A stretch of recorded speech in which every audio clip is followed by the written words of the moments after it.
Evening, and welcome to the regular meeting of the Recreation Parks Commission. Everyone please stand for the Pledge of Allegiance. I pledge allegiance to the flag of the United States of America and to the republic for which it stands, one nation, under God, indivisible, with liberty and justice for all. Thank you, Boobs. Roll call, Jackie. Stolnik. Present. Commissioner Farfan. Commissioner Boobs is not here this evening. Vice Chair Davis. Present. Chairperson Moda. I'm here. Thank you. Thank you. Presentations tonight? None. Public communications related to business only, and that is within the subject matter under the jurisdiction of the commission. Anyone? Seeing none, we'll close public communications. Move to the consent calendar. Approval of the minutes of the Recreation and Parks Commission special meeting of March 13, 2019. Anyone? I move to approve the minutes. All in favor? Aye. Oh. Thank you. Number 2, approval of the minutes of the Recreation and Parks Commission regular meeting February 20, 2019. Motion to approve. All in favor? Aye. That's 4. There's no unfinished business. New business. Consideration of possible action related to the collaboration between Rotary Club, Masonic Lodge, and the El Segundo Recreation Park Department to sponsor a new haunted house special event called Tales. Recommendations: review ideas as by recreation staff and group members, provide action to staff or additional recommendations. 3, alternatively discuss and take other action. Item. Garcia? Yes, good evening, Commissioner. We're always trying to enhance and improve activities, something new to El Segundo. So this evening we have a presentation, so to speak, for what we are calling Tales.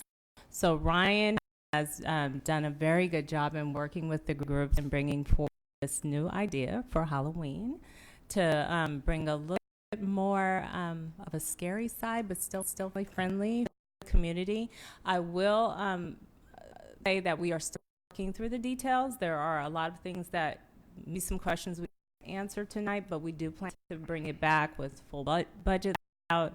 But right now we want to give you a taste of what we have planned and hopefully get some of your input and hopefully your blessing moving forward with this. So right now I'll turn it over to Ryan so he can explain what Twisted Tales is all about. Good evening, Commissioners. Hope you're all doing well tonight. Bring up Eloise. She's representing Rotary along with Ryan. Ryan was the designer on Tales. Unfortunately, Wayne was unable to make it.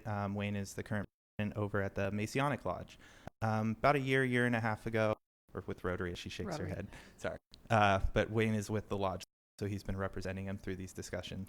But about a year and a half ago, 2 years ago, Rotary and the lodge had gotten together and wanted to put on a house. They were focusing on hosting it at the lodge, and just kind of sometimes constraints were unable to get the project together.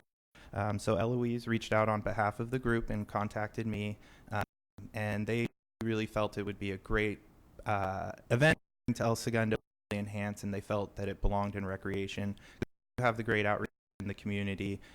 Both groups do a lot of fundraising, so the idea of this is to be a fundraiser and enhance our recreation programs and more for the groups within the community. As you know, Rotary Lodge do really events such as Movie in the Park, and they've been really successful with their fundraising.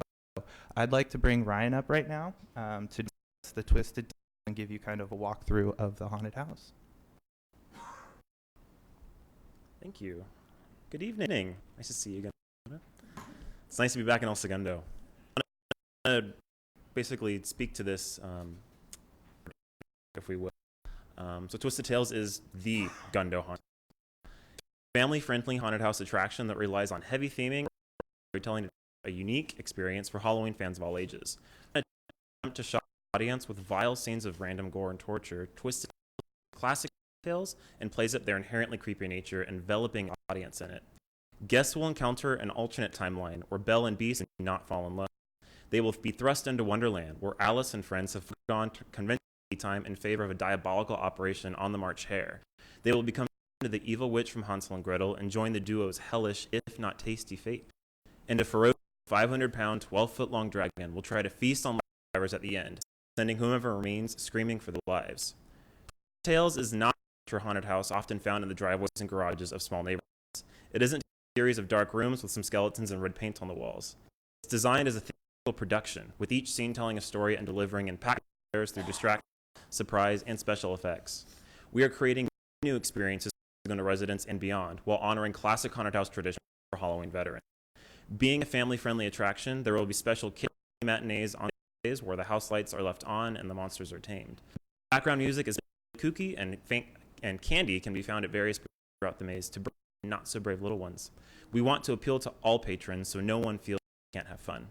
A haunt of this size requires an extensive build-out, but little impact on the day-to-day operations of the teen center in the months time. Building elements off-site and occupying only portions of the venue allow the facility to be used during construction, giving the community a safe space to sign all the haunt life. A pop-up haunt with the impressive dragon created for personal purposes at events like Hometown Fair, 4th of July celebration, movie in the park. This will be a landmark event for the city. The community gets a fantastic family-focused activity to look forward to year. Nice scenes can be reworked from season to season to always give the audience something. Go now.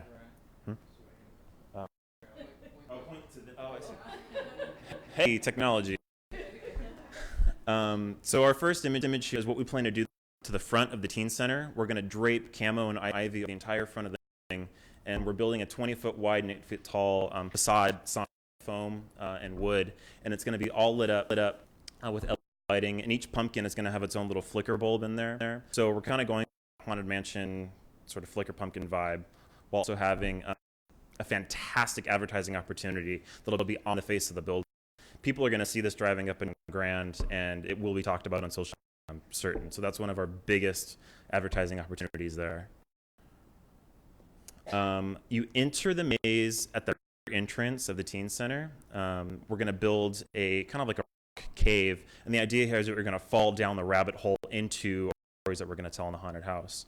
The first attraction, if you will, part of the haunt, is a claustrophobia tunnel, which are two bags that inflate down a 12-foot-long hall. You have to squeeze and push your way through. So we're going like 0 to 60 in terms of the fear factor, because claustrophobia is huge for a lot of people. Coming out of the tunnel, you're going to enter the teen center into the weight room, and we're going to build the glittering mine collapse. This is just a very short hallway in the weight room center. The idea here is that towards the end of the tunnel, it collapsed, and so it's trapped some of the 7 nerves in there. So there'll be little prop hands reaching out. We're going to have actors in there, actual hands reaching out, trying to grab at guests, but they're not actually going to hurt anybody. So that leads into, there we go, our castle, Beauty and the Beast. The main feature is going to be drop. I'm sure if you've ever been to a haunted house, you've seen a painting on the wall that actually falls out down into the wall beneath it, and it now comes out from behind. They're super effective. They're what's the scare, and they're one of the easiest things to do that gets the biggest game out of your patron.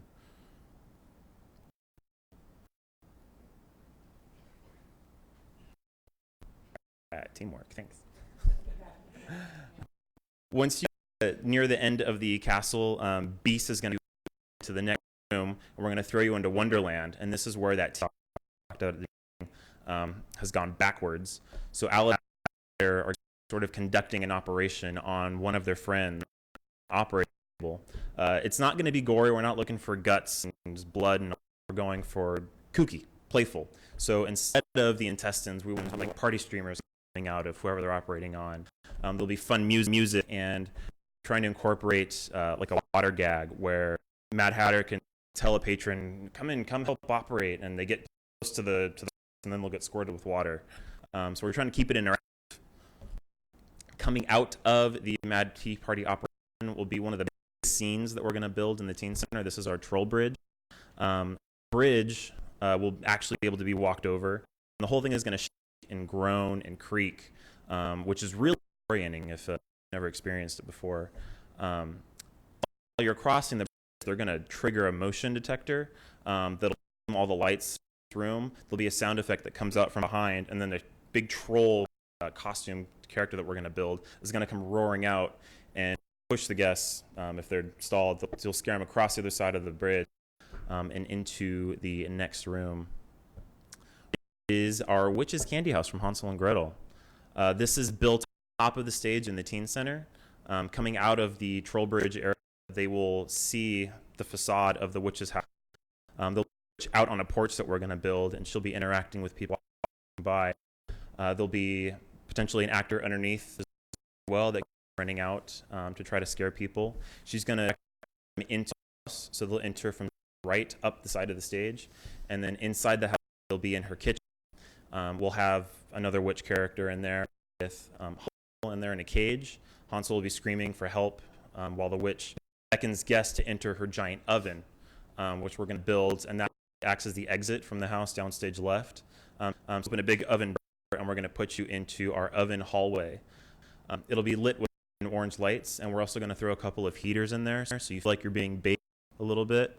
I experienced this personally last year at Downtown Disney at their VR experience. They have a section where you're near lava or something and you get blasted with the heat. The heat effect is so strong. It's really, really unnerving. And in a setting like this where you feel turning into a cookie, that should be really unnerving for a lot of our patrons. We have Crispy Gretel. She's crispy because she's been burnt. Will be coming from around the corner and scaring our patrons, telling don't go on, don't move forward. You really don't want to go into this, what's waiting for you. And at the end of that will be our dragon lair. This is a dark hallway coming out of the oven. As you turn a corner, you'll trigger a motion sensor again. And we have fog and sound effects that are all going to come roaring to life with our massive dragon prop that we're trying to acquire. The dragon prop is one of the most extreme props I've ever seen in all the years going to Halloween and putting on a couple years ago. Do we still have that video of it? No? Okay. It's 12 feet long from front to rear. It's 500 pounds, and it's completely operated, so we're not worried about any mechanics going bad. The actor can control the movement of the dragon head, the movement, and then the fog as well. That is sort of creme de la creme. This is what we're trying to make people remember for years and years to come. Is, wow, remember that dragon? That scared the heck out of me. When they get scared out of that area, exit onto the basketball court through the main entrance. So here you can kind of see our proposed layout. The rabbit hole bottom left, that's that claustrophobia tunnel going in yellow through the weight room. Come out of the weight room and you're in the there's a little bit of a switch back there. You'll be out of the tea part, and you can kind of follow the path. Troll Bridge, Candy House, right. Dragon Escape is right there, right after the in orange. And then here is our proposed. We have the first item there in May 4th. That's our hometown fair. So we want to build what I call the pop-up haunt. We basically take a horse trailer. We throw a fog machine, sound effects in there, and just lights. We don't actually want to show off the dragon yet. We want that to be the big surprise when people start going through the actual event. So we'll have everything going on inside the horse trailer. It'll be shrouded so you can't see inside. You just have eyes lighting up.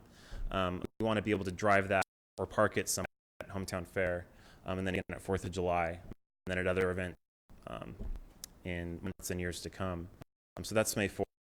Getting into June and July, I have in brown weekends blocked proposed build days. We don't need to go 5 days a week building yet. I want to try to do this off-site and get like wall panels constructed, basic props made if we need to make anything instead of buying. We want to do June and July. And then starting the last week of August, we may even push this later into September if we don't need to occupy the space yet.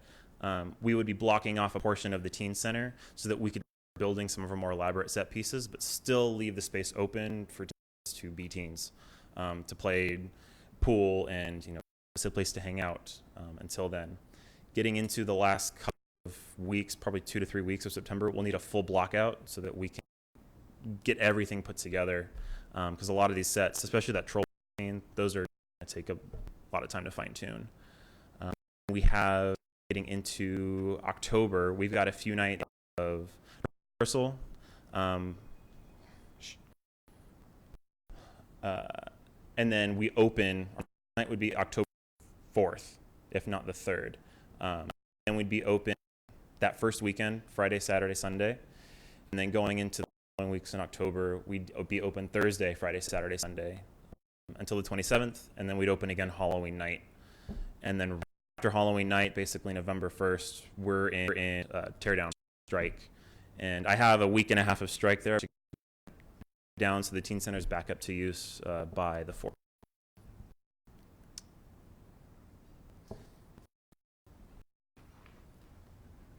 And with working with Rotary and speaking with the lodge, they didn't want to. One of the important things was displace the kids and to not, create a chaos in their world and some of the things they're doing. So we really want to build classes, programs around this, and we feel this creates a really unique opportunity.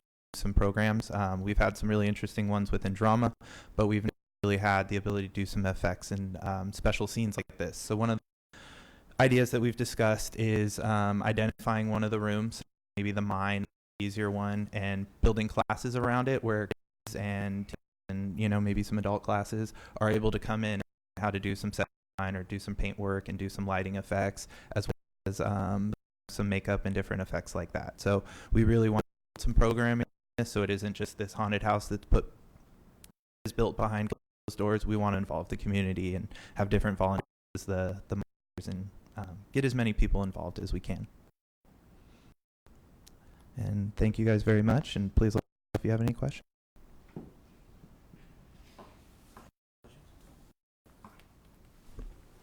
Julie, anything? I think he I'm explained it sorry? pretty well. He explained it pretty well. Did. And I love the concept, the story, opportunity to educate. Wonderful. Cool. Loved it. Awesome. I have no questions. I think it's great. Thank you, Bob. I think it's great. Can we get a motion? Motion that we go ahead with the Masonic and Rotary Club's haunted house. All in favor? Aye. 4-0. Thank you. Thank you very much. Thank We you. appreciate it. Thank you to Lodge and thank you to Rotary. Thank you, Ryan.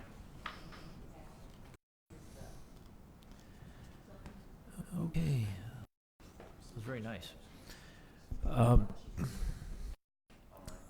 We'll go to reports. I'm sorry, Ericia, do we need anything more than that? I think we're that, right? No, that was perfect. Okay. That's what we were looking for. So thank you. Okay, reports. Aquatic Subcommittee, correct? No meeting. Golf Course Subcommittee, no meeting. Youth Sports Council, no meeting.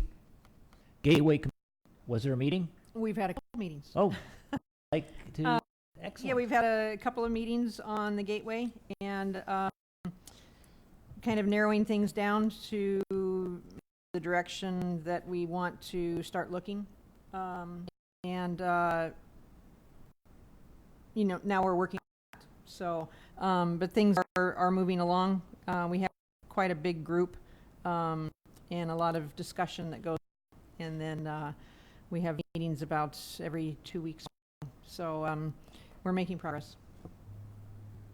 Any questions for Julie? Is there a general concept, or are you dealing with a number of concepts and trying to move into it? Trying to massage it all together Perfect, and okay. come up with a design. Thank you. Thank you. Department staff reports. Ericia. I just have things.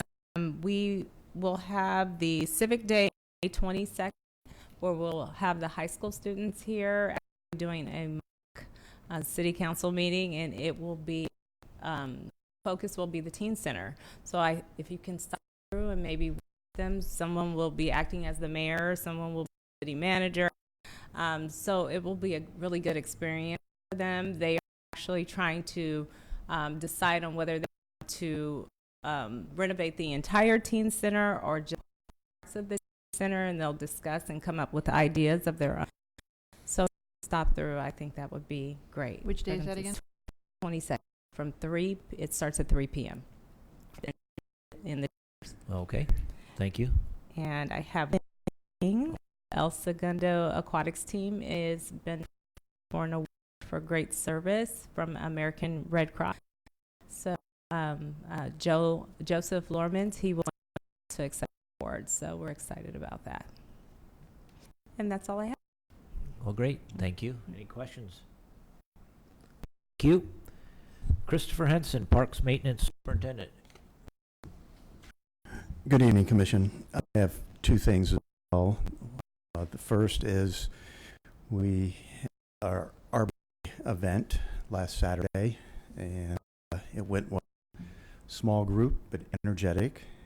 And we planted some trees, about 7 trees in the clubhouse courtyard, and did some park improvements at a couple of key locations. The item I have is, I think everybody knows about it, but the Acacia Park designs that was recommended by this commission was denied, and the city council has gone with the design for Acacia Park with a pool. Okay, That's it. okay. Were you trying to get a response out of us? Well, We'll, we were a little ourselves. I will respond to the date. Regarding the wind that we had, how did the trees fare? How did the city? Very well. Excellent. That's what I Very wanted to well hear. with the trees. We had an issue at Campus El Segundo with the building that is across the street. They had done some spraying of fireproofing on the structure. They had their screens set up, so forth. They had done this earlier in the day. In the afternoon, evening, the winds came up, blew the screens off, and in residue material that was on floors blew onto the soccer fields, and shredded paper, if you will. The contractor spent 2 days over there doing cleanup, and got it back to speed. That's good news. Thank you for that. Any other questions for Christopher? Thank you. Darnell Jenkins, acting El Segundo TV. Good evening, Commission. Pleasure to be here tonight. You have my report in front of you. I can answer any questions on that. One thing I'll point to is we recently did the State of the City video, and it's about a 16-minute long video with the council members and directors and the treasurer, different people from the city. And it was really good video. We got a lot of really good footage of different places in the city and a lot of the green space, a lot of drone footage of the parks, and they were we did a great day because the park was really active. A lot of people use the facility. So when you get a chance, if you get a chance, I encourage you to look at the video. Well, thank you. Any questions? Thank you very much. Department Director report. Meredith here. Okay. We have her report. Yes, you can refer to her. I did want to clarify before we left the meeting, you do return budget and everything for Twisted Tales, correct? I'm sorry. What was I'm sorry, the question again about the budget? Tail. You do want us to return with that information, correct? That would be great. Yes. Okay. Yeah. I just want to. I definitely want to hear it, and I look forward to it. I'm sure we That was a good one. Hey, nice one. Oh, I don't even know I can keep going now. Commissioner comments. Commissioner. I just say that participated in Arbor Day on Saturday, and I thought we had a really good turnout of volunteers, of kids and adults, Musketeers Park, and it was a really nice day weather-wise. And we were excited to be there for 2 or 3 hours, and we were done in about an hour with spreading the mulch and planting the trees, and everybody in, and the work done quickly. And it was a nice day, and I think we ought to be doing that. Thank you, Christopher, for organizing all that. The city employees that were there were well organized, and everything ran smoothly and very well. Okay, thank you. Commissioner Farfan, Alex. Yes, so I know we addressed this a couple months ago, but I received this haunted house. I received a couple of emails, my personal email, with people's thoughts, and they're well thought out, developed, and researched opinions on the impact it has. Once again, I urge you guys to please come out and thoughts here with us. We cannot relay the information that's on Facebook, email, or anywhere. And I applaud this haunted house. And do the community events, there's always a wonderful turnout. It's good for us. And should our motion or recommendation be bumped, apologize. Okay, thank you. Commissioner Lubes is here tonight. Vice Chairperson Davis. Lee. Congratulations to Arcia and the people at the pool for the Red Cross Award. I was pleasantly surprised. I caught Bob's eye. I think he was pretty surprised too, being in operation for a couple months and notoriety like that. So it's one of the positive points that I think we can really point to right now. And the Masonic Lodge and the Rotary, you guys support so much, and I just thank you. It's great to see something well thought out, detailed, budget oriented. It's been it was great to watch. Thank you. Is that it? And I have nothing to say tonight. Thank you, everyone, for coming to the meeting. Appreciate Masonic Lodge and Rotary and staff and all the hard work that you guys do. We'll go to public communications. None. We'll close the communications, and we'll adjourn to the next regular meeting Wednesday, May 15th at 6 p.m. Thank you, everyone.